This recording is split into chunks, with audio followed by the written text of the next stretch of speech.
2 Corinthiens chapitre 3. Il y a 18 versets. Je vous invite à lire, relire. Paul, dans cette lettre, il fait un parallèle très frappant entre la loi et l'esprit. 2 Corinthiens 3, 6. Il nous a aussi rendus capables d'être ministres d'une nouvelle alliance, non de la lettre, mais de l'esprit, car la lettre tue, mais l'esprit vivifie. Bien que la loi ait été glorieuse, elle a été donnée pour plusieurs raisons. Nous démontrer l'impossibilité de la suivre parfaitement et aussi diriger nos regards vers la nécessité d'un sauveur qui nous délivrerait de la malédiction de la loi. Car c'était simple, ceux qui n'obéissaient pas à la loi, dans l'Ancien Testament ou dans la Première Alliance, ils étaient coupables et ils pouvaient souffrir des malédictions prononcées envers eux par la loi. Et ce qui est triste de constater, c'est que certains encore à notre époque, alors que nous vivons, et nous souvent beaucoup le rappellent, sous la grâce, dans la grâce, eh bien agissent encore avec l'esprit de la loi. Par exemple, certains sont très rapides à juger, à condamner celui qui a chuté, comme si finalement c'était, oui, Dieu envoie le malheur sur eux, c'est presque la malédiction. C'est en totale opposition à l'esprit de la grâce qui tend toujours la main.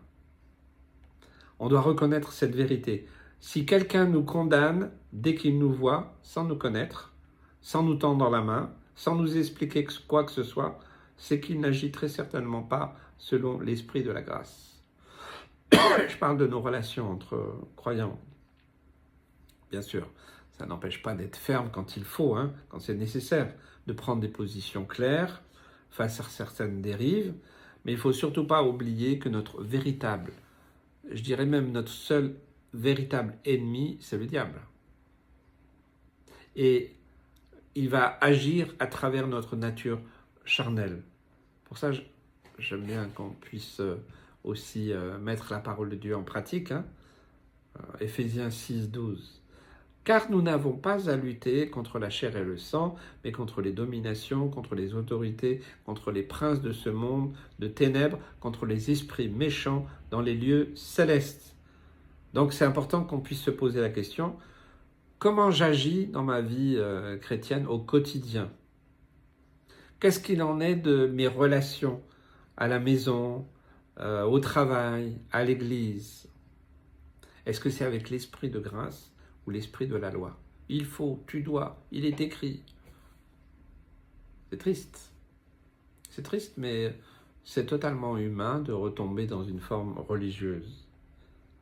Est-ce qu'on est légaliste? Est-ce qu'on est buté, fermé? Est-ce qu'on condamne systématiquement tout le monde à l'enfer? Ils vont tous mourir à l'enfer. Voilà, non. Ou est-ce que notre cœur soupire au salut et au rétablissement de l'autre, quelle que soit sa condition? En fait, une des révélations principales de notre façon d'agir et de réagir vient de notre relation, notre intimité avec Christ. Une des plus puissantes paroles de l'apôtre Paul dans ce chapitre, c'est 2 Corinthiens 3, 18. Nous tous, qui, le visage découvert, contemplons comme dans un miroir la gloire du Seigneur, nous sommes transformés en la même image, de gloire en gloire, comme par le Seigneur l'Esprit. En fait, c'est d'être transformé dans la même image. C'est-à-dire que, contrairement à un miroir normal, où on se voit nous, eh bien, quand tu regardes ce miroir, c'est l'image de Christ qui apparaît. Et cette image de Christ a un impact sur nous parce qu'elle nous change, elle nous transforme petit à petit pour nous transformer à son image. Est-ce que vous comprenez ça? C'est profond spirituellement. Alors c'est vrai, d'une manière humaine, quand on se regarde dans un miroir, on voit notre propre visage, notre propre image se refléter. Parce que si ce n'était pas le cas, vous avez besoin de repos ou de vacances, consultez rapidement un médecin. Mais je vous parle d'une manière spirituelle. Mélangeons pas les choses. Il faut que les chrétiens au XXIe siècle, dans ces temps troublés et troublants, que tu mûrisses, que tu grandisses. Ça suffit maintenant le biberon, là. Faut manger aussi de la nourriture solide. Les gens ne comprennent rien de ce qui est spirituel. Mais quand nous avons vraiment fait la paix avec Dieu, sommes nés de nouveau, sommes repentis, que le Saint-Esprit habite en nous, eh bien il nous conduit vers la nourriture solide pour comprendre des choses profondes, spirituelles. Et on en a besoin. Lorsque Jésus se regarde dans notre miroir, lorsque Jésus se regarde dans notre miroir, qu'est-ce qu'il voit?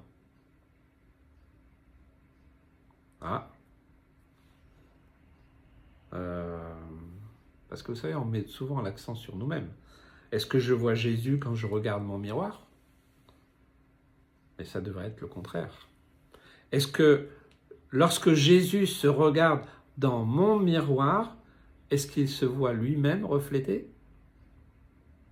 Ou est-ce que c'est seulement le moi, spirituellement? Je ne parle pas de l'image physique. Est-ce que c'est simplement le moi qui apparaît sur tout le miroir? Oh miroir, dis-moi que je suis la plus belle, que je suis le plus beau. L'image de Christ sur notre miroir, au début, elle est voilée, elle est trouble. Peu à peu, l'image apparaît. Vous savez, c'est comme... aujourd'hui, il y a pas mal de petits... il y a des images particulièrement où on ne voit rien. Vous savez, on fixait un point et puis après une minute ou je sais trop quoi, vous regardez sur un fond blanc et vous voyez un visage apparaître. Donc il y a des fois, il faut du temps pour que l'image devienne claire. C'est pareil, vous avez un objectif d'un appareil photo ou d'une caméra, des fois ça peut être trouble. Il va falloir régler le focus pour que ça devienne clair. Vous comprenez alors que tout ce que nous voyons vient de l'œuvre du Saint-Esprit qui est en train de nous transformer à son image. C'est ça qui est important. Est-ce que tu te laisses transformer à l'image de Christ? Pour ça, il faut que ton moi il disparaisse. Ça, c'est important. Est-ce que nous voulons être transformés dans la même image? Notre image fondue, presque confondue entre Christ et nous, dans celle de Christ, mais qu'on ne voit plus nous, mais qu'on voit Christ. Est-ce que nous voulons aller, comme Paul le dit, de gloire en gloire? La gloire, spirituellement, veut dire dans la présence de Dieu. D'ailleurs, quand on veut rentrer dans la présence de Dieu, il y a certaines étapes. D'abord, il faut ôter le voile, être transformé à son image. Je n'ai pas le temps ici de développer ce thème, mais je le ferai certainement dans une prochaine exhortation. En résumé, pour nous aujourd'hui, cela veut dire de passer plus de temps avec Jésus. Il est prouvé scientifiquement que lorsque deux personnes passent énormément de temps ensemble, elles s'influencent l'un l'autre. Pour ça, faites attention avec qui vous passez du temps. Certains attributs et valeurs de l'un deviennent celles de l'autre. C'est pourquoi, encore ce conseil, veillons à nos fréquentations. Veillons à nos fréquentations. Veillons aux influences, bonnes ou mauvaises, qui peuvent finir par nous atteindre et on s'en rend peut-être même pas compte. C'est très subtil, c'est très sournois. Donc si nous voulons vraiment être influencés par Jésus, les chrétiens, ils disent « oui, je veux être disciple de Jésus » et tout ça. Et puis finalement, la plupart du temps, on fait ce qu'on veut, nous. Ce n'est pas un jugement, encore une fois. C'est juste un constat. Être le reflet de Jésus. Nous ne pouvons pas passer à côté du fait de prendre du temps avec lui. Dans la prière, dans la lecture, l'étude de sa parole. Puis après, il y a des choses tout à fait simples. J'aime ce qu'il aime, j'aime pas ce qu'il n'aime pas. Est-ce que Jésus peut venir dans votre bibliothèque? lire tous les livres qui sont là, où il y en a un petit secret là-bas, celui-là. Et puisqu'il peut regarder votre ordinateur, votre portable, votre liste de films, votre liste préférée de Netflix et autres. Je n'ai pas de jugement, mais je me posais des questions très simples, très pratiques. Qu'est-ce qu'il ferait Jésus? Est-ce que tu serais... Oula, attends, non, non, attends, j'ai dû... non, mais pas là, parce que... Non. Il a un libre accès partout. Il peut tout voir. Aimer ce qu'il aime, afin de mieux le connaître.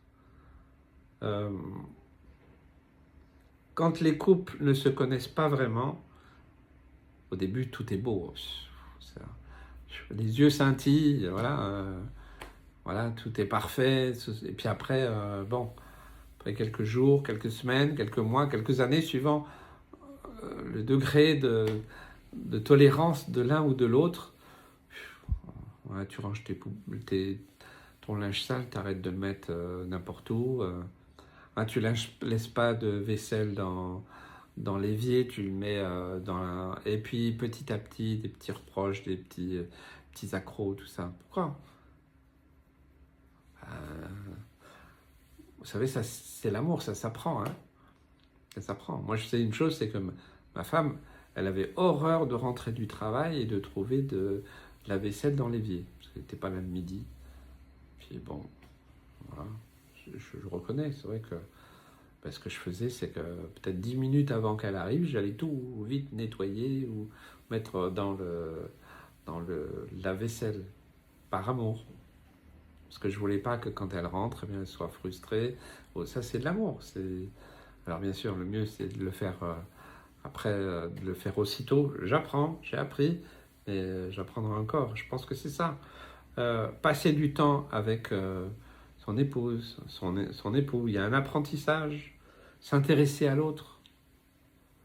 On croit que, vous savez, le couple qui réussit, c'est pas d'avoir les mêmes plaisirs, les mêmes goûts partout. Hein. Non, c'est bien aussi que voilà. Il y en a un qui aime la montagne, l'autre qui aime la mer, et inversement, ben voilà.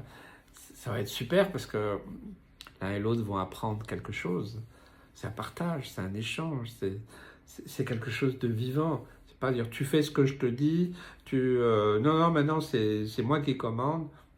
C'est la guerre assurée et c'est les conflits assurés. Hein. Vouloir faire plaisir à l'autre. Ben, des fois, il faut s'écraser. Hein. Pas que ça soit toujours le même, mais je pense que c'est bien.